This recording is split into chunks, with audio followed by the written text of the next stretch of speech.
नैबे मा जानो थांगासिनो दं नोंथांमोना सोरबा मिथिबाय जानो हागौ सोरबा मिथियाखै जानो हागौ आब'आबो मावफैदों दे बेबायदिनो नैबे गोजौआव गाखोनाय थारनायसै आं टपआवनो खुलुमबाय लोगोफोर फुटबल माने फुटबल जोंनि निसिमायाव ओरैबायदि फुटबल देग्लाय जानो थांगासिनो दङ माने जाखांबाय माखासे आरो दा ओरैबायदि मोजां गिदिर बेनो जादों first all India invitational football competition 2022 which is organized by Sanjarang Youth Club number 2 Lontibari. From the words I spit, so sharp, so freezing, so cold. Behold, frostbite they feeling. I could tear you apart, or I could go heal them. Don't believe in fate, don't believe in ceilings. I just need it. Details आं नोंथांमोननो होगासिनो दङ माने video खालि football जाबाय थासै माथो साननो नाङा माने लेट्स प्रमोट स्पोर्ट्सखौ जों नेक्स्ट लेभेलाव लांनांगोन थांनाय बोसोराव आं बिनि गोबां भिडिअ लाबोदों बेवहाय हलिचरन नार्जारी जोंनि मुंदांखा फुटबल प्लेयार इन्डियानि बिथां फैलायदोंमोन जे नैबे जायगायाव मिथिनाय बायदिब्लाथ' बिराद मोजां फिल्ड ग्राउन्ड बानायबाय बिथांमोना दा बेवहाय थांनानै नोंथांमोननो दिन्थिनायसै स' रेडि चलो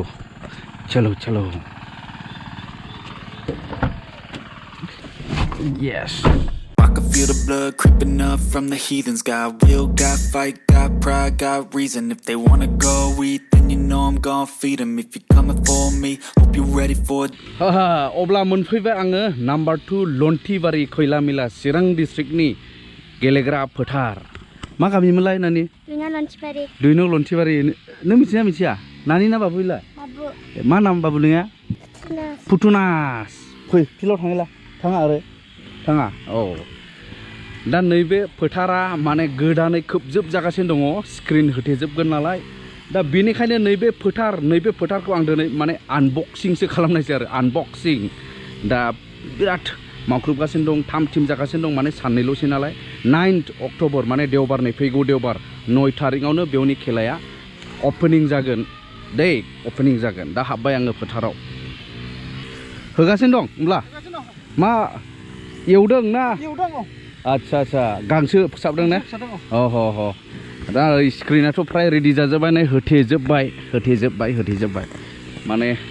अडियेन्सफोरखौथ' एसे फैसा लानाय जागोन नालाय होथेखानांगोन बेबायदि फोथाराथ' बिसोरनो थांनाय बोसोरावनो फ्राय फोसाबखादों बेनिफ्राय फोसाबखानाय हिसाबै देग्लाय जास्ट एसेल' मावदेरनांगोन आरो बिसोरो बेनिफ्राय नैबे फोथाराव गोदानै आं नुनो मोनफैनाया बेनो माने नोंथांमोननि थाखाय आरोबाव साबसिन हामसिन जायगाया जानो थांगासिनो दं नैबेयाव नायदों नै ओरै गासै रायजोफ्रा ओंखारना मावदों ना माथो रायजोयैनो ओंखारनानै ज' मावदों नैबे मा जानो थांगासिनो दं नोंथांमोना सोरबा मिथिबाय जानो हागौ सोरबा मिथियाखै जानो हागौ बेयो माने थाखो बे जिरायग्रा गोजौनिफ्राय ओरै गाहाय ग्यालारि होनना बुंदों जायखौ ग्यालारि आब'आबो मावफैदों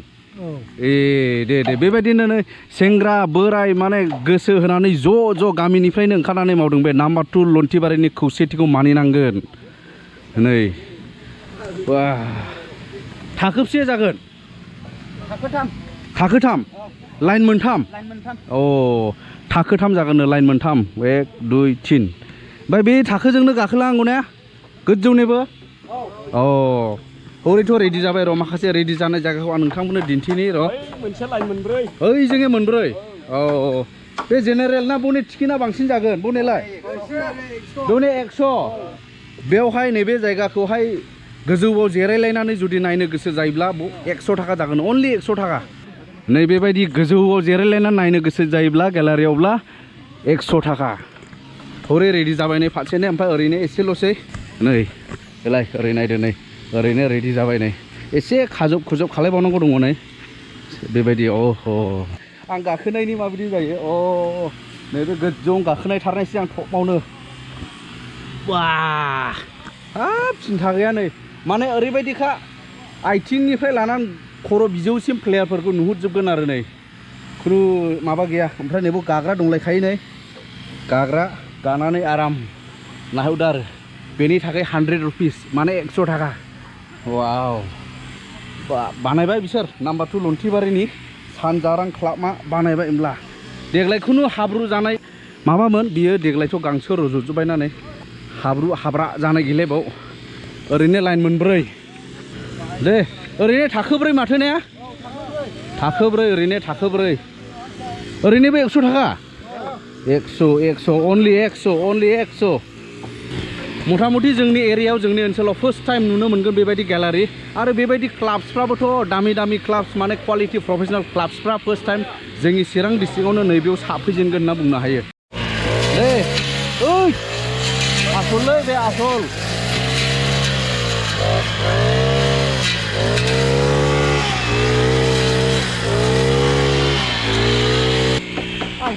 ओमफ्राय नैबे जाहैबाय मेन स्टेज बिराद गोजौ बानायखादोंनो देग्लाय स्टेजआबो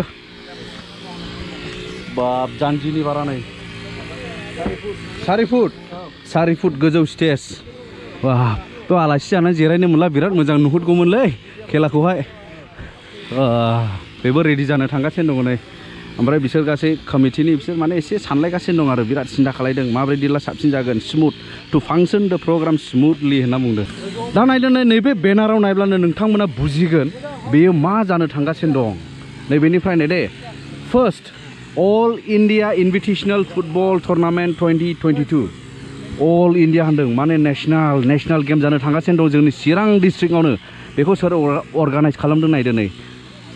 सानजारां club Organised by Sanjarang Club जायगाया नायदो नाम्बार 2 लन्टिबारि प्लेग्राउन्ड खैलामैलायावनो गोजानाव नङा डिस्ट्रिक्टआनो चिरांसोखा नालाय बेनिफ्राय बान्था हिसाबै नायदो champion trophy and rupees 1 lakh cash बाखि नङा कैश मोनखागोन रानार आप रुपिस 60,000 कैश नै बेबायदि ओमफ्राय फर द बेस्ट प्लेयार मोनसे एट्राक्टिभ मोनसे प्राइज दङ नै स्पर्ट्स बाइसाइकेल बेखौ लास्टआव बेस्ट प्लेयारा नैबे स्पर्ट्स साइकेलखौ मोनगोन आरो मथा मथि बेबो 10-12 हाजारनि जानांगौ नै बेबायदि डेटआ स्टार्ट जासिगोन नै डेटखौ गोसोआव लादो 9th अक्ट'बरनि 9thनिफ्राय 16 सिमावनो जोबहैगोन नै 9thआव स्टार्टिं माने फैगौ देवबारावनो नै बे खेलाया नोंथांमोन नुफेरनि खेलाया नैबे जोंनि चिरां डिस्ट्रिक्टआव जानो थांगासिनो दं मानो होननानै बुङोब्ला बियो अल इन्डिया इनभिटेशनेल फुटबल टुर्नामेन्ट बे अल इन्डियानिफ्रायनो नैबे खेलायावहाय बाहागो लाफैगोन जेखौ माने जाय खेलाफोरखौ जोङो गोजानाव थांनानै टिकेट दाननानै नायहैनांगौ जायोना बे खेलाखौनो जों दिनै जोङो नैबे फोथाराव नुफैनो मोनगोन नोंथांमोना रेडि जादो बेनिफ्राय आंजों दङ नैबेनो जाहैबाय फेमास बसुमतारी बियो जाहैबाय अर्गानाइजिं कमिटिनि बियो प्रेसिडेन्ट आफादगिरि माने दा बेनिफ्राय जों मिथिनानै लानि एसे माने माखासे जाय क्लाबफ्रा बबेनिफ्राय बेयाव बाहागो लागोन जोंहा गासै टटेल 8था टीम दङ बेनि गेजेराव ओपनिं खेलाखौ गेलेफैगोन जाहैबाय सुजापुर एकदास क्लाब होननानै बुङो मालदा डिस्ट्रिक्ट वेस्ट बेंगल स्टेटनि आरो मोनसेया जाहैबाय रेमन फुटबल कचिं सेन्टार नलबारिनि बियो ओमफ्राय गासै जोंहा 8था हिसाबै 6था थाबावबाय बेखौ आं खोन्थाखानोसै नामा मोनसेया नेक्स्ट 10 तारिखनि खेलाखौ गेलेगोन जाहैबाय बरनगर एफसि बियो बरपेटानि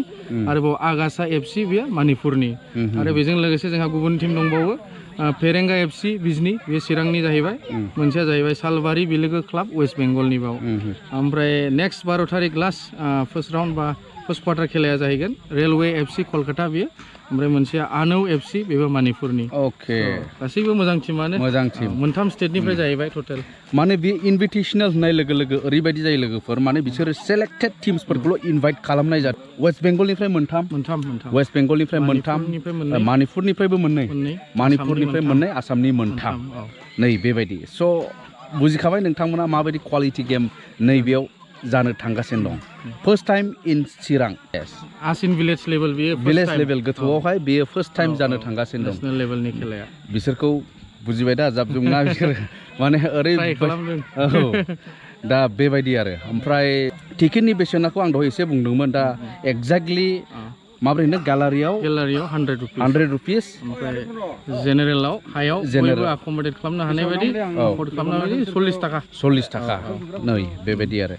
बेनिफ्राय आरोबाव जोंनो एसे एन्टारटेनमेन्ट नांगौ ना दा सोरबा कमेन्टआव सोंहरगोनलाय एक्ट्रिस दंना गैया होननानै मिथिबाय बिदि सोंहरनोसो जोंनि ओरै गामि गिदिराव बिदि